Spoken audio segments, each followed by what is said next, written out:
Marissa Voss here at the Mayo Clinic Health System Event Center in Mankato. And I am here with head coach Luke Strand. Luke Strand, you are the first interview for our coaches for this week in college hockey with Youth Hockey Hub. So thank you so much for taking the time to do this interview. Absolutely. It's my pleasure, and we're here to support it. So now this is your second year in Mankato, but you started Sioux City and then Ohio State and then Minnesota State. Talk to me a little bit how that streamline was going from juniors hockey, then over to D1 for Ohio State, and then being here at the Mavericks. Yeah, it's been a journey. There's no question. I mean, my career's gone from Ohio State to here, but prior to that, the junior hockey side in the USHL, we won the Clark Cup in 2022. Been fortunate enough to be an NHL scout. I've coached the American Hockey League all the way through. So I think for the transition as you continue to grow, I miss being head coach. There's no question on that. And it got me back to basically the footprint of my life. And when you're talking about being a head coach, what would you say your strategy is like? How would you describe you as a head coach and even for Minnesota State? Yeah, I mean, there's probably a balance. Probably a player's coach more than anything else. I know I'm firm and fair. We practice hard. But really, at the end of the day, a development coach. I mean, we've spent more time with younger players. I've won with players that have ceilings ahead of them that they haven't quite got to, that we continue to grow them, not only as players, but really as people.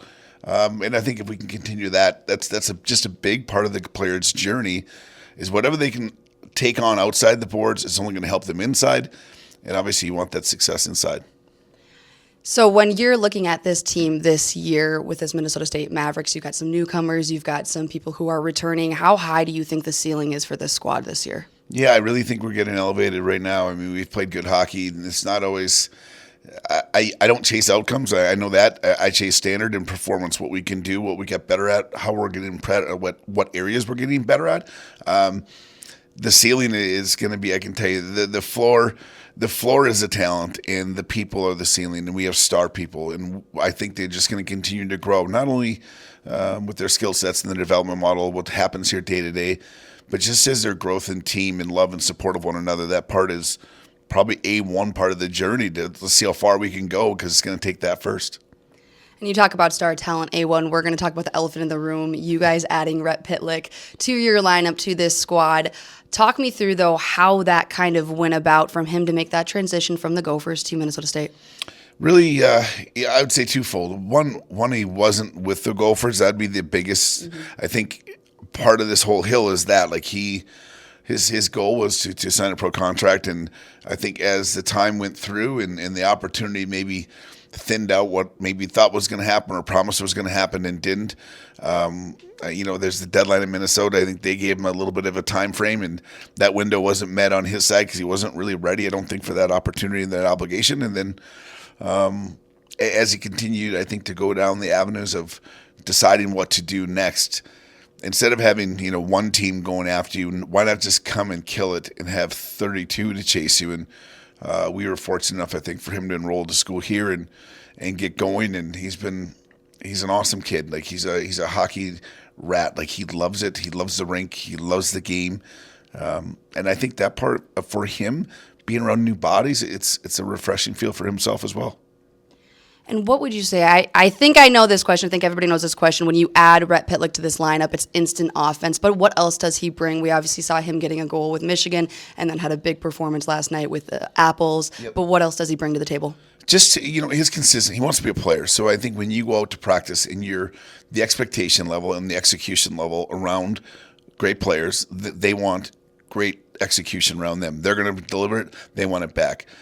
His growth side is going to be how much better he can get without the puck. And I think for us, all of us here on staff have been head coaches. We've all been in a major development roles to the American Hockey League. That for us is another step. When you get a guy that's got the electricity and he's got some fun attributes about what he can pull off, can we figure out that individual skill for team value in making winning hockey plays, he's full of them, and that's just our goal, to make sure that shows up.